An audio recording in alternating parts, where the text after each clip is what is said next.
نون league کے secretary general Ahsan Iqbal صاحب ہمارے ساتھ موجود ہیں. آج کی سماعت کے حوالے سے ان سے گفتگو کریں گے. زاہد گشکوری بھی ہمارے ساتھ موجود ہیں. احسن اقبال صاحب بہت شکریہ. احسن اقبال صاحب ظاہر ہے 2 سے 3 دن میں فیصلہ آ جائے گا, فیصلہ عدالت نے کرنا ہے, بٹ جو ریمارکس ہیں اس میں چیف جسٹس نے یہ ضرور کہا کہ اگر کوئی قانونی فائدہ نواز شریف کو چاہیے تو پھر انہیں عدالت سے کسی سے رجوع کیا انہوں نے یا نہیں کیا, کیونکہ عدالت سے رجوع کیا جائے گا, ان کے سامنے معاملہ رکھا جائے گا, تبھی ریلیف ملے گا.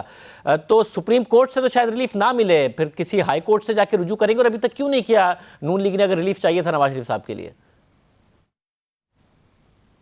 دیکھیے, پہلی بات تو میں یہ سمجھتا ہوں کہ اس وقت یہ تمام واقعات جو عوام کے سامنے بھی آئے ہیں اور سپریم کورٹ نے بھی نوٹس لیا ہے, اور آج میں دیکھ رہا تھا کہ خود چیف جسٹس صاحب نے کہا کہ جو جج صاحب تھے ان کا کانڈکٹ جو ہے وہ ان کے جو فیلو ججز ہیں ان کے لیے بہت بڑی امبیرسمنٹ ہے. جب ایک ایسا کیس جو سپریم کورٹ کی نگرانی میں چلا ہے اور اس میں اتنی بڑی بات منظر عام پر آ گئی ہے اور خود ان کے خلاف جوڈیشری نے ایکشن لیا, اس جج کو ٹرانسفر کر دیا, اور اب چیف جسٹس بھی یہ کہنے پہ مجبور ہو گئے کہ اس جج کا جو کانڈکٹ ہے وہ ان بیکمنگ آف جج تھا.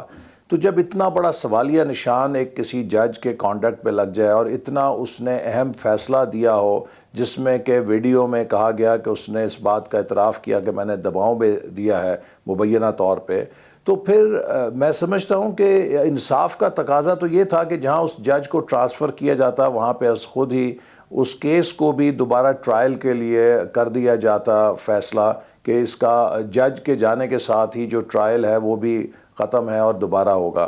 تو جو بھی اس کے اوپر قانونی پوزیشن ہے, جو لائرز ہیں وہ اس کو بہتر طور پہ دیکھ سکتے ہیں اور وہ اس کا جائزہ بھی لے رہے ہیں, اور جو بھی مناسب وہ ان کی ایڈوائس ہوگی اس پہ ہم عمل کریں گے. لیکن میں سمجھتا ہوں کہ جس طرح یہ چیز منظر عام پہ آئی تھی بہت اچھا ہوتا, اور اس سے یقیناً ہمارے ملک میں عدلیہ پر اعتماد بہت بحال ہوتا, لوگوں کا اعتماد بہت بڑھتا, کہ اگر وہ جب جج کو ٹرانسفر کیا اور اس کے اس تمام چیز کے اوپر خود اتنے بڑے انہوں نے ریمارکس دے دیے ہیں تو اس فیصلے کو بھی وہ دوبارہ ٹرائل میں بھیجتے, چونکہ یہ سپریم کورٹ کی ذمہ داری ہے.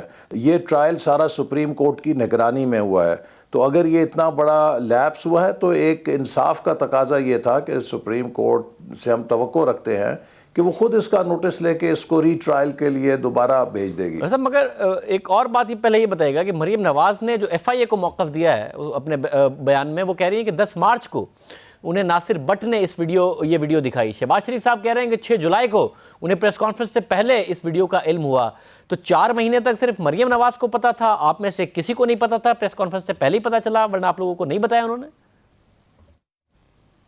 دیکھیے, وہ دونوں باتوں میں کوئی تضاد نہیں ہے. مریم صاحبہ نے اس بات کو کہا تھا کہ ان تک جب یہ ویڈیو پہنچی تو انہوں نے اس وقت تک اس کا کسی سے ذکر نہیں کیا جب انہوں نے اس وقت تک اپنے ذرائع سے تصدیق نہیں کر لی کہ یہ اوتھینٹک ہے اور تسلی نہیں ہو گئی. اور جب ان کو اس بات پہ یقین ہو گیا کہ یہ اوتھینٹک ہے, اس میں کوئی جعل سازی نہیں ہے اور جو ذرائع ہیں وہ مصدقہ ہیں, تو پھر انہوں نے پارٹی کی لیڈرشپ کے ساتھ جولائی میں شیئر کی. اور وہ بھی پریس کانفرنس سے پہلے ہی اس ویڈیو کا پتہ چلا, اور آپ کا رد عمل کیا تھا جب آپ نے یہ ویڈیو دیکھی؟ کیا رد عمل تھا آپ کا؟ جی, وہ اس وقت جیسے کہ آپ کو معلوم ہے کہ اس میٹنگ کے اندر تمام پارٹی کی سینئر لیڈرشپ تھی, تو جب یہ وہاں پر اس کے بارے میں بات ہوئی اور اس کے مدرجات انہوں نے رکھے تو ہم سب یقیناً حیرت زدہ ہوئے کہ ہمیں توقع نہیں تھی کہ اس قدر یہاں پر بے قاعدگی ہو سکتی ہے یا کوئی شخص اس قدر دباؤ میں آ کے فیصلہ دے سکتا ہے. اور یقیناً اس سے پھر اس بات کو بہت تقویت ملی کہ نواز شریف صاحب کے ساتھ زیادتی ہوئی ہے اور ان کو بے گناہ سزا دی گئی ہے, اور اس کے بعد ان کو جیل کے اندر رکھنے کا کوئی جواز نہیں. اور میں سمجھتا ہوں کہ اب ایک بہت ضروری ہو گیا ہے کہ ہماری عدلیہ از خود نوٹس لے, کسی درخواست کا انتظار نہ کرے. جب جج کو ٹرانسفر کر دیا, جب کہ جج کے کانڈکٹ کے اوپر خود سوالیہ نشان اٹھا دیے, تو میں سمجھتا ہوں کہ نواز شریف صاحب کا ہر لمحہ جیل کے اندر رہنا وہ کسی کے اوپر قرض ہے, ہمارے نظام عدل کے اوپر قرض ہے. اور یقیناً اللہ تعالیٰ کے آگے یہ جواب دینا ہوگا کہ جب آپ نے ایک منصف کو کہا کہ اس نے انصاف نہیں کیا یا اس کے وہ مطابق کردار نہیں تھا, تو پھر اس نے اگر ایک غلط فیصلہ دیا, ایک انسان اگر غلط فیصلے میں ایک دن بھی بے گناہ جیل میں گزار لے تو میں سمجھتا ہوں کہ اس کا دینا انسان دے نہیں سکتا. یہ بہت بڑی ذمہ داری ہے اور مجھے یقین ہے کہ ہماری سینئر عدلیہ ضرور اس پہلو پہ غور کرے گی اور وہ انصاف کے تقاضے پورے کرے گی. مگر آپ ظاہر سپریم کورٹ سے توقع کیے ہوئے ہیں، مگر جو ریمارک سے لگ رہا ہے، ایک تو آپ نے ہائی کورٹ کو اپروچ نہیں کیا ہے اس ایویڈنس کے ساتھ، دوسرا حیران کن طور پر حکومت حالانکہ الزام شریف خاندان پر لگا رہی تھی، ایف آئی اے نے اس ویڈیو کا جو کہ مریم نواز کو نے دکھائی فورنسک انالیسس ہی نہیں کروایا ہے. اس حکومت کے ہوتے ہوئے یہ فورنسک انالیسس نہیں ہوا، جس پر حکومت پر ظاہر سوال اٹھتا ہے. تو جب فورنسک انالیسس نہیں ہوا، سپریم کورٹ کے پاس اس کی رپورٹ نہیں ہے، آپ لوگ ہائی کورٹ نہیں گئے ہیں کوئی بھی ایویڈنس لے کے، تو عدالت کیسے ریلیف دے دے گی نواز شریف صاحب کو؟ آپ کو جانا تو لوور کورٹ ہی پڑے گا. میں سمجھتا ہوں کہ میں اس بات کو ماننے کے لیے تیار نہیں کہ حکومت نے ایف آئی اے کا تو میں نہیں کہہ سکتا، لیکن حکومت نے اپنے ذرائع سے اس کی فورنسک نہ کرائی ہو. اگر ہم بھی حکومت میں ہوتے اور اتنا بڑا الزام لگ جاتا تو یہ چند گھنٹے لگتے ہیں، اس میں فورنسک رپورٹ آ جاتی ہے. اور اگر حکومت اس بارے میں اعتراف نہیں کر رہی تو اس کا صاف مطلب یہی ہے کہ حکومت کو تصدیق ہو چکی ہے کہ یہ ویڈیو آتھینٹک ہے، لیکن حکومت اس کا اعتراف کرنے سے ہچکچا رہی ہے. تو پھر آپ جائیں گے ہائی کورٹ یا آپ سپریم کورٹ سے ہی ریلیف کی امید لگائے ہوئے ہیں؟ ریمارکس کے باوجود جو آج آئے ہیں کہ 2-3 دن میں جو فیصلہ آئے گا اسی سے آپ کو ابھی بھی امید ہے؟ دیکھیے، اس میں جو ہمارے لائرز ہیں وہ بہتر طور پہ فیصلہ کر سکتے ہیں کہ جو بھی کیس کے لیے لیگلی بہتر راستہ ہے وہ اس کو اختیار کریں گے.